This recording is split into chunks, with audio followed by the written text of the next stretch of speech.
प्यारे दोस्तों, एक लड़की की शादी को 7 साल का वक्त गुजर गया, मगर वो औलाद की नेमत से महरूम थी। यानी उसके घर कोई औलाद नहीं हुई थी।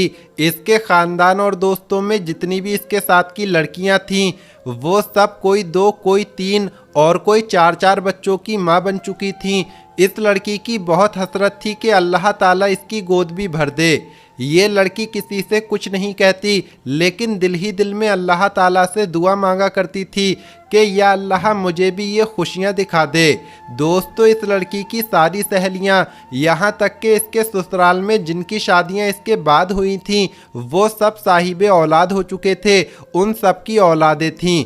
जहाँ इस लड़की को ससुराल वालों की चुभती हुई नज़रों और चुभते हुए सवालों का सामना करना पड़ता, वहीं वो खुद भी हर पल अपनी सूनी गोद की वजह से दुखी और परेशान रहती। उसने हिम्मत करके अपना चेकअप भी करवाया, लेकिन ये चीज़ देखकर इसे और भी ज़्यादा तकलीफ़ होती कि इसकी रिपोर्ट्स में भी डॉक्टरों ने तकरीबन नाउम्मीदी जाहिर की है, जिस वजह से वो हर वक्त दुखी रहने लगी। मगर दिल में एक उम्मीद भी रहती कि अल्लाह ताला चाहे तो कुछ भी नामुमकिन नहीं है। डॉक्टर्स की बात कभी भी हतमी नहीं हो सकती, क्योंकि वो सिर्फ अपना अंदाज़ा और अपने तजुर्बे की बुनियाद पर कुछ कह सकते हैं, लेकिन हकीकी फ़ैसला तो अल्लाह ताला के इख्तियार में है। लड़की का दिल अगर बहुत ज़्यादा उदास होता तो वो छुपकर अपने कमरे में जी भर के रो लेती। कोई भी इसकी तकलीफ़ को समझ नहीं पा रहा था कि वो औलाद ना होने की वजह से खुद कितनी तकलीफ़ और अज़ियत से गुज़र रही है। ससुराल वाले तो बातें बनाते ही थे, लेकिन रिश्तेदार और हमसायों की बातें जलती पर तेल का काम करती, और उसकी सास कुछ बातें बाद में कर देती जिन्हें सुनकर दिल चाहता कि वो मर जाए या उन लोगों से कहीं दूर चली जाए, क्योंकि उन लोगों की बातें दिन ब दिन बढ़ती ही चली जा रही थीं। लेकिन उसे उम्मीद थी तो सिर्फ अल्लाह ताला से। वो हर नमाज में रो रो कर बस अल्लाह ताला से एक ही फरियाद करने लग गई कि वो उसे औलाद की नेमत से नवाज दे। जैसे जैसे लोगों के ताने बढ़ रहे थे, उसी तरह उसकी इबादत भी बढ़ रही थी। वो बस अल्लाह ताला की रहमत की आस में थी कि कब उसकी दुआ कबूलियत के दर्जे पर फाइज होती है। वक्त गुजरने के साथ साथ जब इसकी देवरानी के यहाँ चौथे बच्चे ने जन्म लिया, तो उसकी सास के तानों में और भी शिद्दत आ गई कि तू तो बांझ है, मेरा बेटा बे औलाद रहेगा।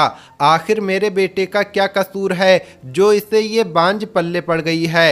एक दिन वो अपने देवर के बच्चे को गोद में लेकर प्यार कर रही थी कि ना जाने उसके दिल को क्या हुआ कि वो बच्चे को वहीं पर लिटाकर अपने कमरे में आई और ऐसा रोई कि सब घर वाले जमा हो गए।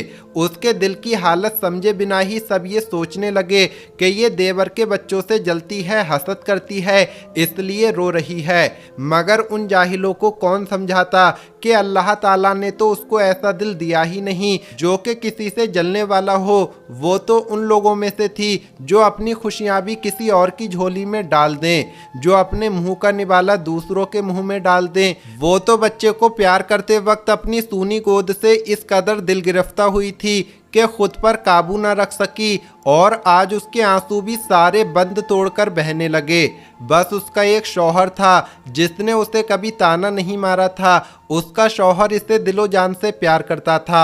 वो उसकी ख्वाहिश को समझ सकता था, लेकिन वो क्या करता, उसके हाथ में तो कुछ भी नहीं था। एक दिन किसी ने कहा कि अपने शौहर के भी टेस्ट करवाओ। पहले तो इस बात पर बहुत हंगामा हुआ, लेकिन फिर बाद में इसके शौहर ने कहा कि टेस्ट करवाने में आखिर क्या हर्ज है। उसके शौहर का टेस्ट करवाया गया। जब रिपोर्ट आई तो वो ठीक नहीं थी। फिर तो घर में एक तूफान आ गया। सब कहने लगे कि अब इस लड़की को फारिग करो, हम तुम्हारी दूसरी शादी करेंगे। लेकिन उसका शौहर किसी भी सूरत उसे तलाक देने को तैयार ना था।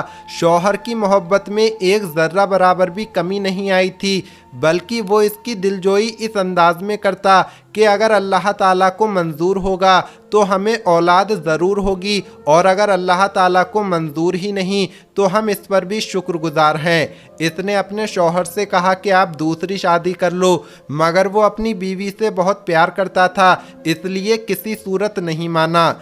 एक दिन इसकी सास ने बहुत लानतान की, यहाँ तक के कह दिया कि तुम चाहती ही नहीं कि हमारे घर खुशियाँ आएँ, मेरे बेटे का भी कोई वारिस हो, तुम बद ज़हन ही नहीं बद दिमाग भी हो। सास की जली कटी बातें सुनकर ये बहुत परेशान हुई और इसने वुजू किया और नमाज के लिए खड़ी हो गई।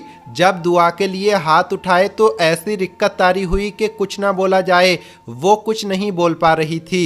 फिर सजदे में गिरकर अल्लाह ताला से फरियाद करने लगी, या अल्लाह, अगर तूने मुझे बे औलाद रखना है तो तूने मुझे इस दुनिया में औरत के रूप में क्यों भेजा?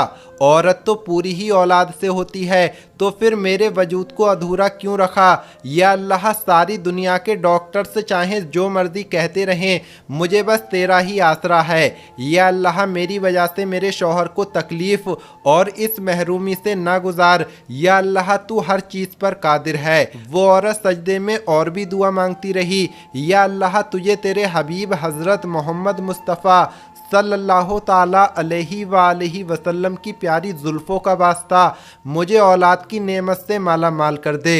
उस रात सजदे में रो रो कर उसने ऐसी फरियाद की कि उसकी आहो पुकार सुनकर कायनात की हर चीज़ शायद उसकी सिफारिशी बन गई और अल्लाह ताला पर उसका भरोसा जीत गया। और फिर चंद हफ्तों के बाद वो हुआ जिसकी किसी को भी उम्मीद ना थी। डॉक्टर्स बार बार उसकी रिपोर्ट्स को देख रहे थे।